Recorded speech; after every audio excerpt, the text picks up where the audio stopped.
James? That feels so weird because I'm so used to hearing Elliot. Well, I was going to say, the first thing I was going to say is you're not Elliot. Exactly. I'm not. So you've actually been on this podcast before. I was thinking that was like 3 years ago almost. Yes, that was the before times. We started this podcast in 21, so we're at 2.5 years. I believe you were on in year number uno. Yeah. But Elliot forgot, and this is a direct quote, his Michael phone on his way to Cologne. So he is out for this week. I tried to call in everyone I knew, and by everyone I knew, I mean 2 people. Yep. And both those people could not do it today. So we've brought in Fuffy, James, who has been our producer anyway, and who watched Cologne anyway. So that's good enough for me. Exactly. You've brought me out of the cuck chair from just listening to the podcast. Yeah. And now he sits in here quietly. But now he sits in here less quietly.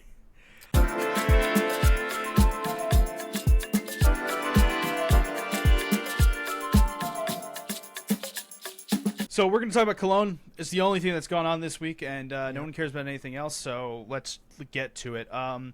Let's start with the play-ins on what actually occurred through the play-ins. I think it's important to chat on for that. Let's start with the fact that Spirit did not make it through, and we were all right. I actually was like shocked when both of you were like, yeah, Spirit won't make it, and then refused to elaborate. No, there was no elaboration. So I went and made the clip for that.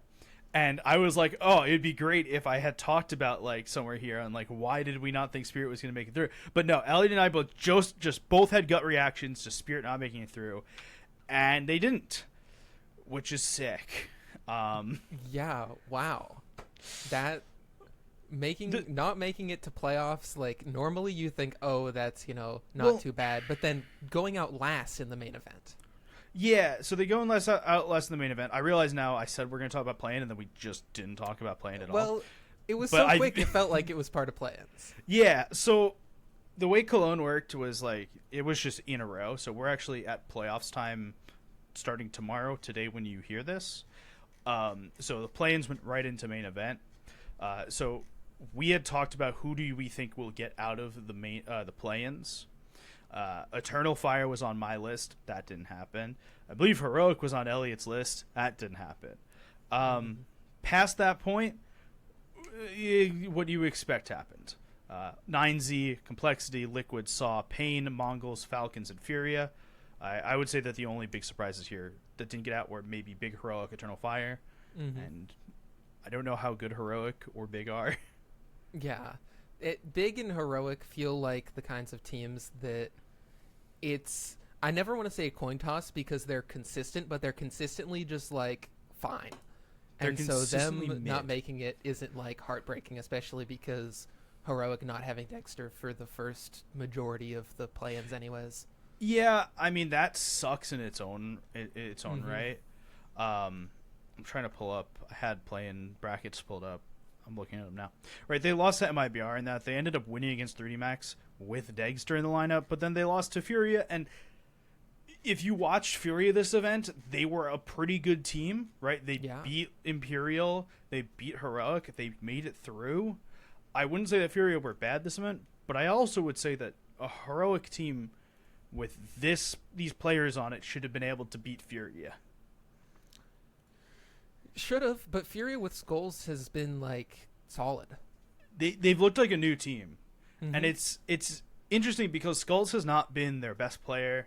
In fact, like statistically, he's been okay. But something about bringing Skulls in has been this vibe shift, and now I think has to do with Skulls being brought in, that there's this vibe shift, but also that they don't have art, and they are like finally just like sticking in the Fallen way of like how they're doing stuff. And they have a fifth player, because no matter what you want to say, Kai was not the guy for the fifth player. Kai was just sort of there to pass the time. Yeah, he was a stand-in, and I think that they looked a lot better with Skulls, even just existing, right? Let's get to groups, because I think this was the more interesting bit. So Group A: Navi, Pain, Astralis, 9Z, G2, Saw, Spirit, Mongols. Yeah. And as everyone predicted, Saw made it to the upper finals. Yeah, so Saw has this ability to just once in a while do things. We don't see Saw very often because they're not invited to a huge amount of events. But we saw them do this at the major when they qualified. Yeah, they just made it. I like the G2 one. I was like, oh man, that's impressive, but G2, newer team, everything. Mm-hmm. For me, honestly, the most impressive win was the Mongols. Yeah, the Mongols were very up and down this event. Mm-hmm. They did not make playoffs, so we'll talk about them in past tense here. They were very up and down this event. They beat Spirit, which I think everyone was very excited about as it happened, right? Yeah. Spirit turned out to have separate stuff, their own issues. We'll come back to Spirit in a minute. And then they beat Mongols, who they had to work for that win. Yeah. And it didn't feel like a match. Sometimes you'll see like a lower ranked team beat a higher ranked team.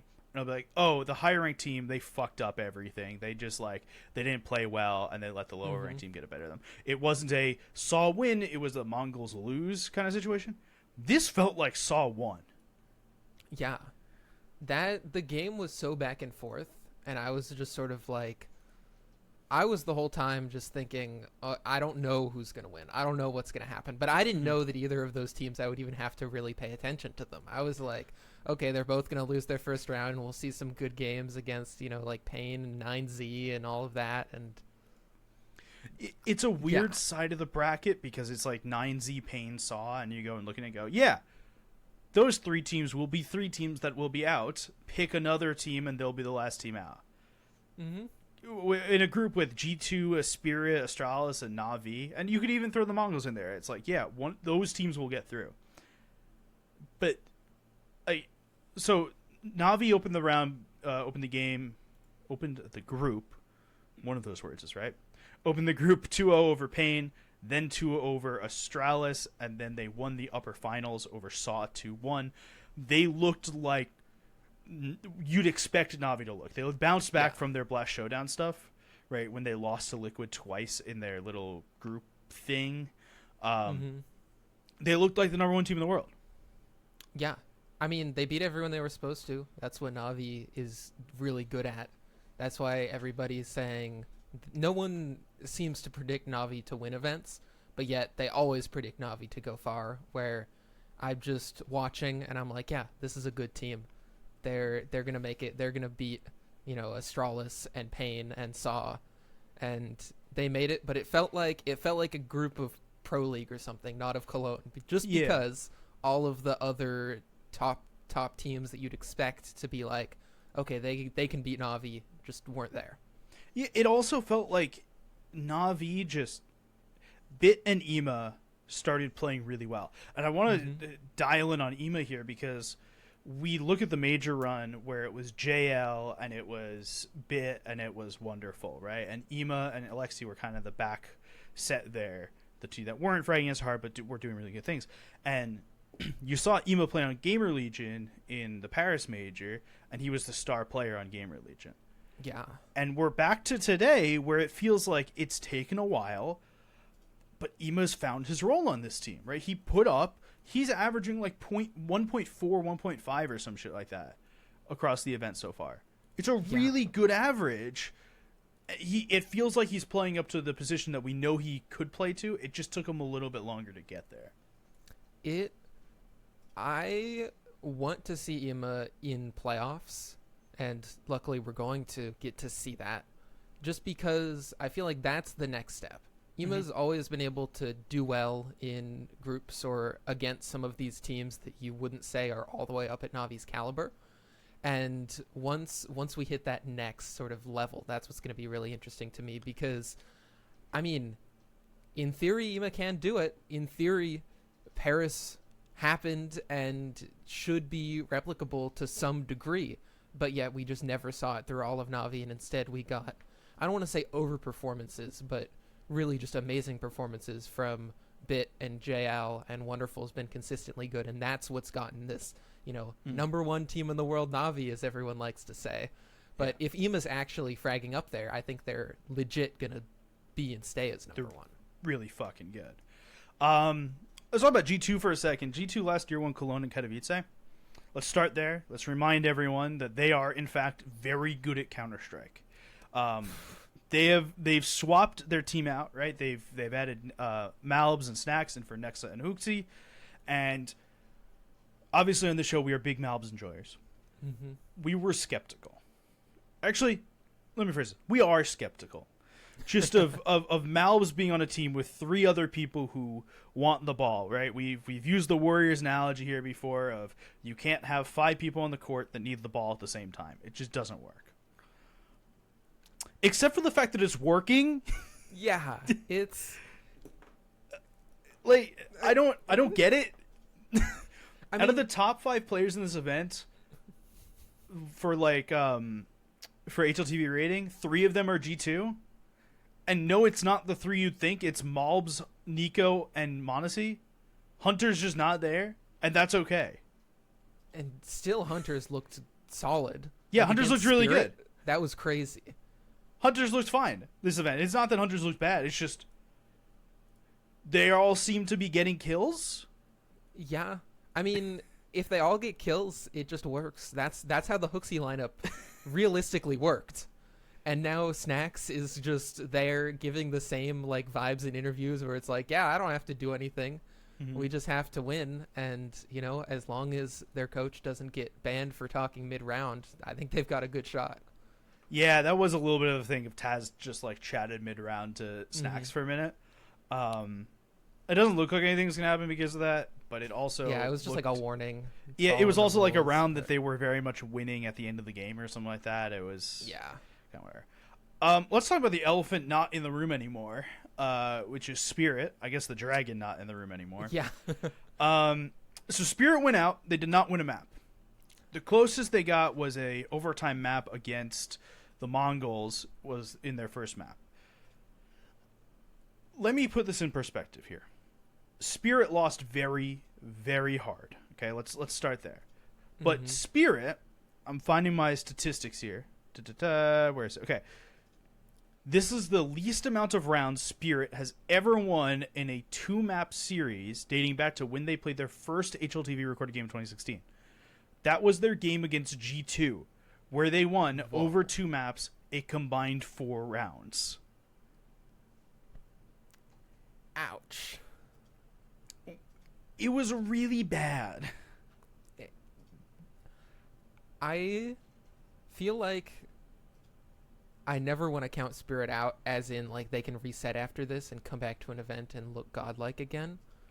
But this is just so bad that you've got to hope that their mental can keep up with it. And maybe it was the mental that was really the problem, because they just never got started. They never showed up in Cologne. I think after they lost that very first map, they lost the Ancient against Mongols. I think it just kind of went downhill from there. So every time Spirit has done well, including Katowice earlier this year, Donk has been the catalyst for it, right?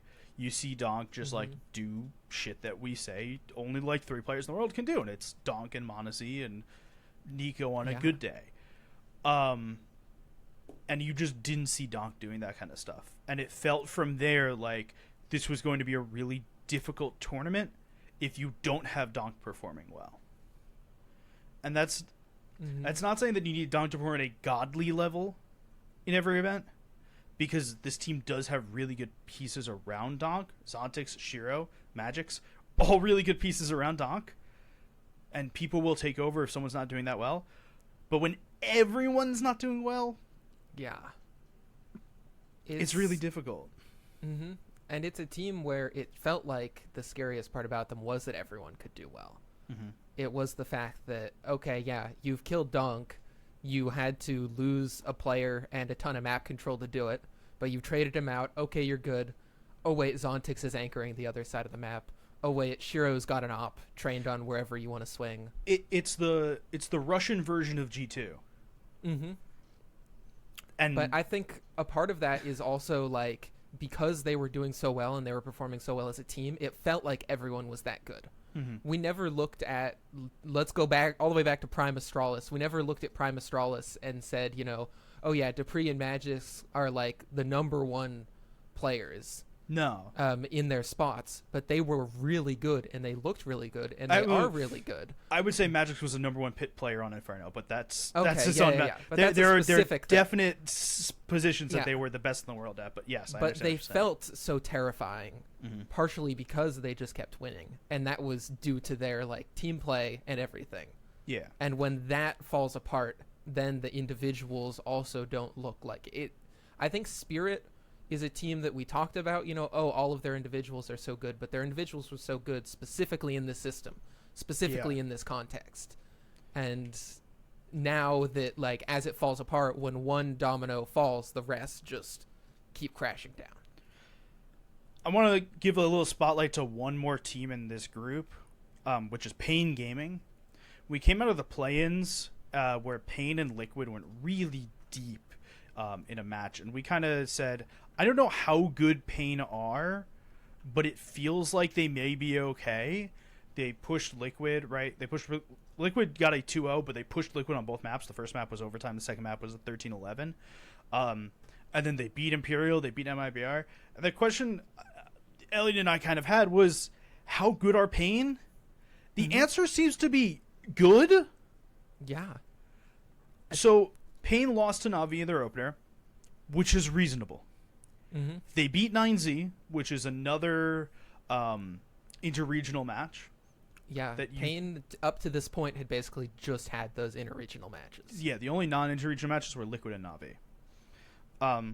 But then they beat Mongols, who, again, I know they got beat by Saw, and they beat the Spirit that kind of looked all over the place, but they've still been historically really good recently. Yeah. And then they didn't beat G2. Like, I'm not going to go that far and say that Spirit or that Pain are godlike against G2 or some shit like that, but yeah, I think they showed a lot more than a lot of people would have originally guessed. One thing that jumps out to me with that Pain Mongols match is I only tuned in towards the end of it, and it was super scrappy, and I was like, okay, both of these teams, this feels like a real good, real close match. But then looking back on it, and even just like to take a glance at the stats, you see that NQZ is on top for Pain, and it's 9-10 on the bottom for Mongols. I feel like the difference there was that Pain had all of the pieces going for them, including their opper. I need to have one more note about Pain here. We talked about it last week, and I'm bringing it up again. Pain going out of this tournament is sad because Pain were fun to watch. NQZ and Snow are very fun players to watch. Okay, Snow was a shocker for me. But I am so thankful that I do not need to see Big Uzera's fucking view model again, because holy shit, I don't want to see it anymore. Please, you don't want to see that view model? No. I can deal with left-handed. the- I can deal with some other weird view models. But some people will play with the gun like up on the top right. Like, it's bad. Don't make me see that stuff. Don't make me see Big Uzera's view model. I'm so thankful Chris J isn't playing anymore, because his was basically the same too. Like, if I had watched two teams the same, oh my god, I would have been so upset. There's something powerful about like the Quake view model in the center, though. No, there isn't. Get out. Okay, Group B. It's the other group. It happened at the same time. This had some of your favorite teams in it. This had everyone else in it. Yeah. Mouse Falcons, Virtus Pro Complexity, FaZe Liquid, Vitality Furia. I want to touch on a couple teams here. Let's start with Falcons. A weird place to start, I know. They lost to Mouse in not the worst matches I've ever seen. They won against Virtus Pro, and then they got mostly crushed by FaZe. So here's the question. Are Falcons back? Actually, back would insinuate that they, in fact, were here at one point. Are Falcons here? I think that VP is not here, is what this really tells us. Okay. Though VP hasn't really been here for a while either. Yeah, I'd agree with that. So this tells us nothing about Falcons. Just So this was really, it yeah. wasn't a Falcons win. It was a VP lose kind of moment. That's what it feels like to me, just looking at those two teams playing, because both of them have been sort of competing for the team that most looks like they should do good and isn't. Okay. And you know, the it's on like, paper team of the year. yeah, it and both of them have just taken that paper and like burnt it. And it's just like, okay, good thing we don't have to think about them anymore, because both of them are just out of the event. Yeah. It's kind of weird because I had some faith in Falcons, right? They got through the play-ins. Mm-hmm. They had to play, a team or two in the play-ins. They lost to Eternal Fire. They won against Alternate Attacks. They won against Big. I'm not saying that they played against the best teams in the world, but they won against some teams, and it felt like maybe something, but Yeah. it's they haven't done what this roster should be able to do. It continues to feel like you walk into this and go, oh, look, it's still a newish roster. They just brought Dupree in. I can't get behind that shit anymore. The core of this roster played together for a year and ends. You're adding Magisk, who's one of the most versatile players ever. Dupree, who will do whatever the fuck you want him to do.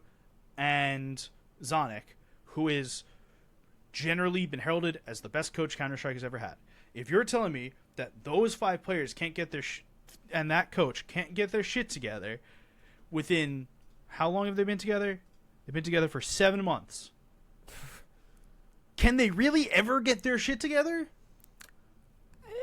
I don't really think so. I mean, maybe we'll see like one event where some other teams underperform and this team's experience shines through, sort of like at the near more the beginning of Falcons, what we'd seen, But where it was like, okay, you know what, they're doing all right. They've made some playoffs, I guess, but unlike Ents, which was more than the sum of their parts, we look at these parts that in theory could be better than Ents. yeah, And then I you mean, say, okay, are they going to be more than that sum? And they're just not. you take Diha out and you take And you lose Nerds. Nerds, right? And Nerds was an insanely good player for them. Dupree is a good player. Like, the Dupree for Nerds is not a huge difference. It's not the worst. It's not, and you have a straight upgrade from Diha to Magix, regardless of how you want to pair those, right? Magisk is just incredibly good at everything he does. He is a top 2 player in the world at what he does because there's only 2 of them. It's him and Twistin. That's it. So, I don't know. I don't know what's going on with Falcons. Mouse 2-0'd Falcons. They 2-0'd a Complexity that also beat Virtus Pro. They lost in the finals. They look good still. This isn't like it's not an insane out there take. Mouse just are good. Yeah. Mouse are good. They're That's solid. it. They lost the match that it's fine for them to lose. Yeah. I feel like the fact that they didn't top their group actually, kinda maybe helps makes them. it better going in, because normally we see Mouse top their group and then lose to FaZe. You know what? I actually think them not winning their group is a help to them here, because regardless of how Mouse finished this event, it is very obvious that Mouse's issue comes to being on a stage. They are an insanely good group stage team, and they are not as good on the stage. Mouse have to play in a quarterfinal against G2. I think that is a really good proving ground for Mouse, and if they can go out of that and win the game against G2, I think they can carry that momentum forward against Na'Vi, against whoever's in the grand final. I think that they kind of just need to play the game on stage a million times, and they will eventually become a better stage team. I agree, but it's also, I mean, they're being thrown straight into the fire. Oh yeah, no, you're getting thrown against G2. It's against the only team, I guess Vitality maybe you could say, but the only team in these playoffs that has more firepower than Mouse. Yeah, I'm not counting FaZe out. We'll talk about FaZe in a second. That's true. On the other side of the of Group B, I don't want to spend too much time on Mouse because we'll talk about them in playoffs. On the other side of Group B was the Vitality line. So they did win the upper finals. They beat Furia, FaZe, and Mouse to get there. Vitality continue to look good. Zywoo continues to look very good. Flamesy continues to look... This team just looks good. Yeah. They're good. As I said with Mouse, should not be a surprise. This is if you're doing the reverse on paper awards for this year, this is the team on paper that you go, they will be good, and in fact, they are good. Yeah, they actually did it. Congrats. Unlike Group A, where we saw the two of the best teams lose straight up, we saw all of the best teams winning. I mean, VP Complexity was sort of like, but everything else was like, okay, this group went how it was supposed to. The other team that made playoffs was FaZe, and we're going to talk about them in conjunction with Liquid. Oh my god. Because it's extremely important to talk about them in conjunction with Liquid in this event. FaZe beat Liquid in the opener 2-0. Both maps were close. What we have gained from that map specifically is Karrigan is still Twist's father, and Ultimate is the real fucking deal. Okay? Roland from Poland is crazy. He's really fucking good. Okay. FaZe then go to lose to Vitality in the upper semis. At the same time, Liquid go and play Furia, who they already had to play this event. The first time they played Furia was a 2-1, real fucking close the whole way through. Okay? This time, it was a 2-0, and it was fucking clean. It was very, very clean. So FaZe now in the lower semis go and play Falcons. As you'd expect from a Karrigan-led lineup trying to make playoffs at a big LAN, they absolutely crushed Falcons. Liquid now have to play Complexity in the NA Derby to see who could possibly move on. Liquid smashes Complexity. And now we get to the lower finals. A rematch of FaZe Liquid.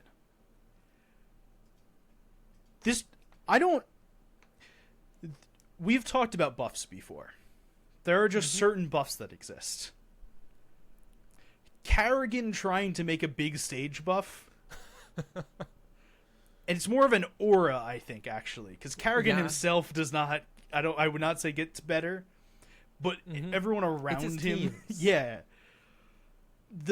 If you were going to watch just one game from this, from like Cologne so far, I would watch the FaZe Liquid game. 2 overtime maps. One went Liquid's way, one went FaZe's way. Inferno on the opening was still pretty good. The Nuke was really fun to watch, and the Mirage was really fun to watch. The things we gained from this, maybe Twist isn't Karrigan's son anymore. Ultimate is still very good.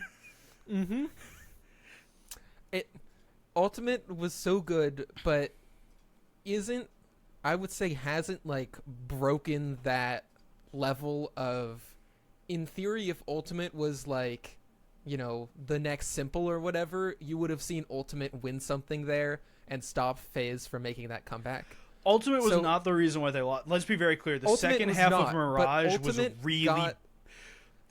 They all got liquidated. Let's talk about Mirage for a second, because Mirage was an 11-1 CT side from Liquid. That was looking it's so... over. Let me skip to this front on YouTube. It's looked still going? So let me skip back. Fucking dominant. I left to go take a meeting. I came back. Phaser not winning, but they're starting to do stuff. And it was... both teams had incredibly dominant CT sides, okay? No one on either team's T side posted a positive plus-minus rating. Almost everyone on no CT sides posted a positive plus-minus rating. JKS was so incredibly good as an A anchor on CT side. Rops felt like he could not lose on CT side. If you want to watch how a CT side Mirage is played, watch either team's these, but don't watch their T side. Ignore the T side. Ignore the T side. Part of it was, too, like, they were just getting into these duels, and it was just whoever was on CT side would just win them. And that was just it. And I was thinking, like, oh, man, you know, is this some tactical genius thing from Karrigan or whatever? But no, it's not. And he even, like, gave the interview saying, yeah, we played as if we had a stand-in, basically. They were just like, we need to just reset, play simple CS. They Frozen had the interview right after, and they go to Frozen, and I think it was Banks doing the interview that day. It was like Banks was, what happened there? And Frozen goes, I don't know what the fuck happened. Don't ask me. Don't ask me. I don't know what happened there. Let's talk about playoffs.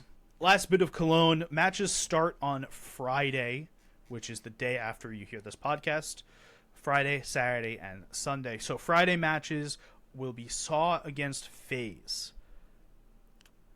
I feel like you just have to say FaZe here. You have to say FaZe, but just like pre-Donk Spirit FaZe would always have banger playoff matches. I feel like Saw is going to be fine in the energy and the vibes, and I feel like we're going to get a similar game like that, like an exciting one. I think it'll watch be me exciting. say that, and it's going to be bad. But I think it'll be exciting, but I think it'll be a 2-0. Some about FaZe on the stage, man. Like, can't count it out. So let's say FaZe against Vitality in the semis. I don't know if there's an answer here. I think that's flip a coin. Yeah. I don't think that you can really pick a team. ZywOo has looked so incredibly good this event. And that should be the end of it. It should. But there are mystical, magical things that happen within Counter-Strike. And FaZe on a stage, man. And also, who's going to be there next to ZywOo? Like, Spinks, Flames, and Mezzy all can show up, but you need, like, 2 of them to really show up. Especially sometimes it's only one. Sometimes it's only, like, an insane clutch from Mezzy or something. Here's the thing. If ROPS and, to the same degree, Frozen play the way that they played through the rest of this tournament, the way that they played specifically CT side Mirage, there's nothing that's going to stop them. It's incredible. On the other side of the bracket, Mao's G2. So here's my thinking on this side of the bracket. It's Mao's G2, and the winner plays Na'Vi, okay? Yeah. Whoever wins the Mao's G2 match is beating Na'Vi. I do not have a reason why. I have a gut feeling here. I think it's going to be G2. I actually think G2 is going to win the event. Oh. Okay. I am willing to say now I think G2 just win the event. If they are, I don't know, 80% as good as we think they are right now, yeah, they beat you on paper hand for hand and look like they're actually doing what we say on paper is, but like in real life. Yeah. I feel like if anyone's going to figure them out, though, it's going to be Na'Vi. That Blade and Alexi are going to cook, and they're going to come up with something. Yes, but there is also some amount of what do you do when the other team is Nico, Malbs, Monazy, and Hunter? That's a good point. What are you going to do? Just abuse Snacks? Okay. You still have Nico, Malbs, Monazy, and Hunter retaking a site? Like, what do you do there? That's a good point. The only way to beat that is with, like, the aura that you've explained FaZe has. Yeah. Like, what do you do? No, you're right. You're right. Okay, I'm starting to believe in G2. You're believing in the G2 hype? But I only believe in them as far as you don't see some of these players just fall off. You don't see they regress back. They have to keep the form. They have to keep this form. You don't see Malbs miss entries. Like, I actually think Hunter can regress a little bit. I think that's okay. Because Snacks is playing this like hard support role. I think if Hunter goes back and plays a lurk role and maybe has less... he's playing right now. If he has just less lurks that he gets off, I think it's still okay. I think 3 of these 4 need to exist, and if they exist, they don't lose. Okay. I'm ready to clip this bit right here. You're ready to just put that ever. If they don't win, just ignore it. If Mao's shows up and suddenly like Xerxin just is looking better than Malbs and styling on them, then we can just ignore this part of the podcast. Yeah, we just ignore this bit. This bit didn't exist. But it's playoffs, so Mao's isn't going to do that. And you're right, G2 all the way. Yeah, I mean, I think it's... simple is the wrong word because it's very... This playoffs is very open. Like, I sound extremely confident about G2. I could see any team but Saw winning, and that's not because they're Saw. It's just any team that has to go against FaZe and then Vitality. Yeah. The probability of you winning against those two is really low, and the fact that it's Saw and I just don't trust them as much. If you had told me Liquid was the team against FaZe, oh, never mind. Actually, maybe not Liquid. If you had told me not Liquid, it seems like they cannot beat that team. If you had told me like Astralis was the other team there, or Spirit was the other team there, I'd say literally anyone could win. If Spirit was in the playoffs, I'd be like, okay, they honestly could be favorites even. But something happened to them. I don't know. We're gonna find out. Nothing else happened this week. Nothing. I was ready to like talk about, hey, these are the other cool things that happened this week. Yeah, is there other news? Did you see it was just a Reddit post, but it was a translated PETA interview where, what was it? What was the quote? It wasn't a quote. It was translated, I'm pretty sure. But PETA said that like HooXi is like Michael Jordan or something. He made some crazy says comparison. HooXi is by far the best IGL he has worked with. Actually, let's go through all these highlights because these are interesting. Yeah. CLG wanted to sign Nico in 2016. They offered him double his Mao's salary. What was the CLG roster in 2016? That's a good question. That's a really good question. It was Tarek, Hazed, Cutler, JDM. And then they added Fugly instead of Nico, I guess. If that lineup had Nico? What? If that lineup had Nico, they would have been the second best team in America. Okay. Maus wanted to sign PETA instead. So there's some... He had no idea who any of the players were when he signed for CLG, which is based. When Exist got benched for Dennis, so this was an NIP, he had to wait to tell them until they were back from the airport. He thinks HooXi is the best IG, by far the best IGL he's ever worked with, and he compared him to Kobe Bryant. That's the comparison. It was Kobe. When he left Copenhagen Flames for Dignitas, the Flames players were so upset they canceled all their work for the next day. The Flames also had contracts agreed with Complexity, but PETA wanted to stay home with his newborn daughter. That's the other wild one. Tiny mistakes and bad luck could have stopped Dignitas from qualifying to the major. If PETA wasn't E6 banned, they could have made it. That I have questions about that, but the CLG stuff is a little. That's interesting. That's a thing. Okay, but is HooXi Kobe Bryant? No. HooXi's like Dwight Howard. Okay. Like the guy tries, and he's really good at like one specific thing, which in Dwight Howard's case is dunking the ball. But you ever see Dwight Howard try and... No, you know what? HooXi is Joakim Noah. Okay. Defensive prodigy in the NBA. He won Defensive Player of the Year, I believe. I'm Googling this. I need to be correct on this. Okay, do your research. No matter what, you know more than me. He is either Defensive Player of the Year or... Yeah, he won Defensive Player of the Year. He was fourth in NBA MVP votings in 2013-14 when he was playing with Derrick Rose, okay? When Derrick Rose won MVP. But this man, if you walked more than 6 feet away from the basket, he shot like this. It airballed. It was so bad, okay? That's HooXi. That's HooXi's NBA comparison, okay? That's winning Cologne and Cato and having like a 0.7 rating. Yeah, that's HooXi's NBA adjustment. That's it. I have no further comments on the matter. That's it for us this week. We will be back in next week. Elliot will be back next week. You can find us on Twitter at Logan Ramhap, at James Serpa. James H. Serpa. James H. Serpa, and at Reed TLDR.